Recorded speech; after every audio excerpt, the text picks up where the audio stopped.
With the upcoming release of Evil Dead Rise, we here at Scope thought it might be a good idea to take a look back at where the franchise has been from its humble origins as an incredibly low-budget proof-of-concept short film to Sam Raimi and Bruce Campbell's debut as film stars, to the musical, to the TV show. Yes, there is a musical. No, I'm not kidding. No, seriously, look it up. You can see performances on YouTube. Hi, I'm Matt Keim, and today we are talking about The Evil Dead.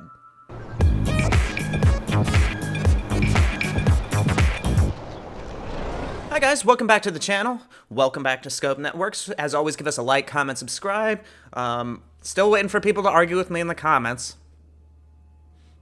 Alright, I think that joke got old 4 videos ago, but you know what? I don't know when to quit. So I initially wanted one of my videos this spring to be about Scream 6, because I saw it, I liked it, I actually did a video, and then I was on set for a whole month. Most of those were overnight shoots, and yeah, the next thing I knew, it was April, and so I am going to talk about Scream 6, because if you've been following the channel, you know we've been talking about that entire franchise.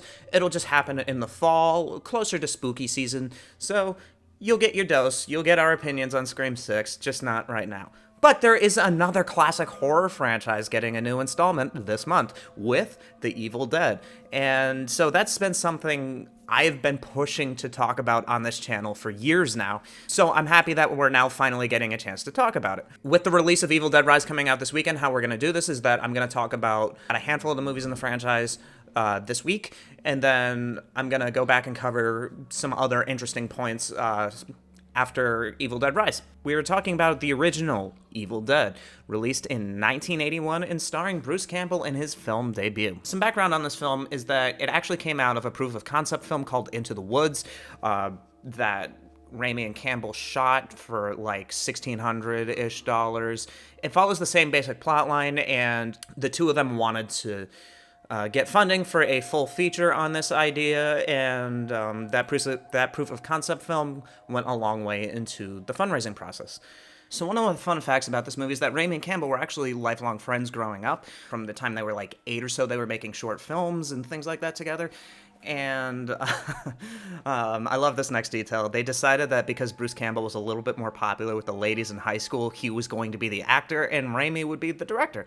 And so that's how we got Bruce Campbell as Ash. So let's take a look at the original Evil Dead and what made it so impactful. Quick spoiler warning, as I go through talking about this franchise, I'm going to spoil every single movie in it. If for whatever reason you don't want the movies to be spoiled, go watch them before seeing this video.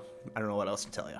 So on face value, the original Evil Dead is a fairly simple premise. 5 20s, teen-somethings go out to the woods for a fun weekend, and it devolves into a gore fest. So what makes this movie special is not necessarily its premise, which even by 1981, it was kind of like a worn-out premise.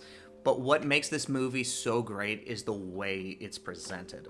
A lot of memorable stuff in this first movie. From the opening shot to those classic kind of POV swinging, flying through the tree shots to kind of put you in the point of view of like whatever demonic entity is haunting this thing. You never actually see what these monsters look like, because anytime you see them, they're possessed. They're possessing someone. And so you never truly see what these things look like. You just see the impact or their point of view, or people looking at the camera. And so it takes kind of the Jaws approach of never actually showing the monster. And that makes the whole thing a lot more creepy. So a lot of people don't like the first half of this movie because they say it's slow, or the acting and the writing are a little shaky, which, okay, fair. I think what the first half does is it builds up a very, very creepy atmosphere, from kind of like this rickety bridge to the thing flying through the woods. And then there's one like hard transition shot early on where they're sitting down to eat at the table, and you see someone like making a smoothie in a blender, but the whole thing looks like it's covered in blood. It almost has that same aesthetic as like the Texas Chainsaw Massacre, which came out about 7 or 8 years prior to that movie, where the whole thing, it almost looks like a found footage film with how low budget it's shot. And I think this film does a lot with a minuscule budget. I believe the final number that they said was something in the $300,000 range. And so as a result of that, you had to be very, very careful with how you use that money. 5 actors in the movie, plus a handful of extras and others. One location, never really showing the monster, and being and putting most of that movie and putting most of the budget into like the animations. You have some really, really intense scenes that even now hold up and are like not comfortable scenes to watch. So for example, the classic tree scene, it's one of the most classic scenes in horror movies now. Not gonna be for everyone. If you get to that scene, and you know the scene I'm talking about, if you get to that point, you want to shut it off, fair enough. This is an exploitation movie. This is a body horror movie. You are not in for a good time with that stuff.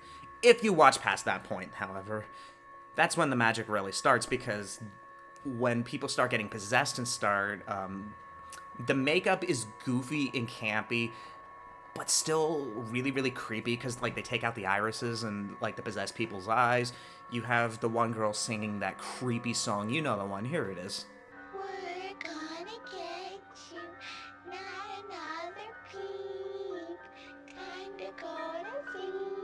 And the way it builds up to reveal the possession with the younger sister, with that card, with the ESP card scene, that's a really creepy scene. So this movie does creepy really, really well, and it also does misdirection well. So when we talk about the Evil Dead now, you think of Bruce Campbell with a chainsaw for a hand, saying groovy, and then just slicing people up in the funniest ways possible. This movie is not that. A lot of what we know the Evil Dead franchise to be didn't really happen until the second movie. This one's a lot more just focused on scaring you and outright horror. While there are slightly funny scenes and moments in it, this movie is more just focused on equal parts scaring and grossing you out. The comedy really doesn't happen until the next movie. In keeping with that, Ash as the character, the Bruce Campbell character, isn't what we remember him to be. He's just kind of there in this movie.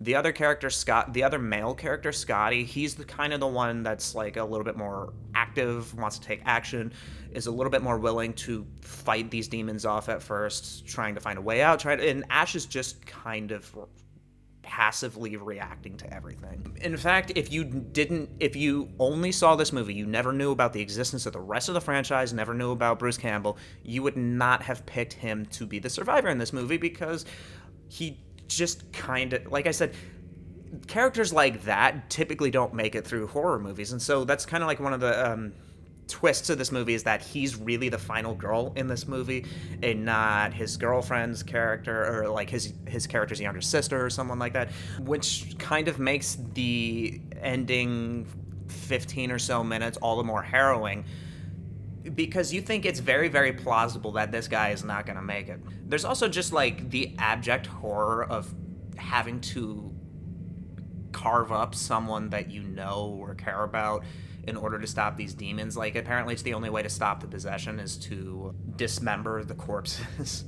And so there's a lot of like really, really disturbing stuff with that, like where Ash has to chainsaw his girlfriend's corpse, or tries to but can't bring himself to do it, and then she comes back possessed. And like, this movie kind of like grabs hold of you and just doesn't let go. Like I said, even in the lighter hearted scenes, there's things like creepy overhead lighting that kind of puts shadows over everything.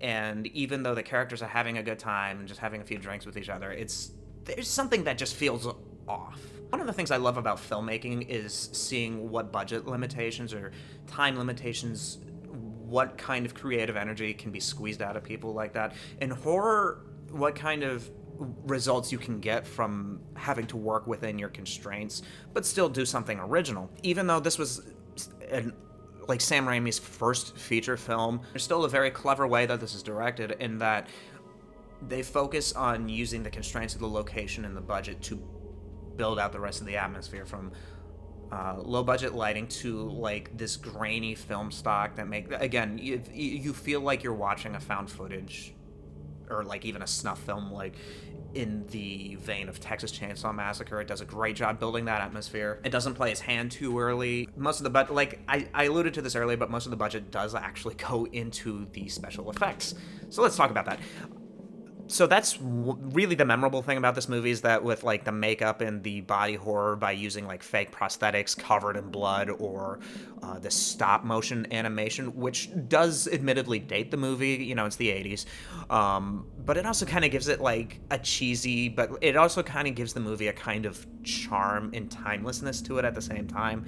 And that makes the animations and like the body horror part of it so fascinating, because it's so obviously fake, but still really gross and really disturbing. And it just kind of, like, that contrast right there just makes the whole thing a lot of fun.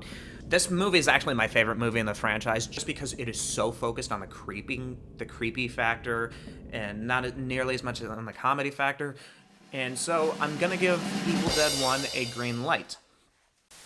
I guess my big question at the end of this video is, do you prefer Evil Dead 1 or Evil Dead 2? There's a pretty big contrast between the two movies, and a lot of people prefer the second one. I personally prefer the first one. I do like the second one, but I'm not talking about that one right now. Do you guys agree? Do you prefer this or the second one? Are you going to see Evil Dead Rise? Because I am, and if I have to see it, you do too.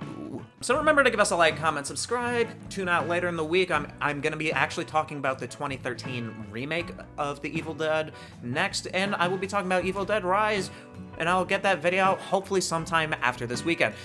So, like I said, give us a like, comment, subscribe, hang around for other great stuff on the channel, and hey, it is Full Stop Reviews.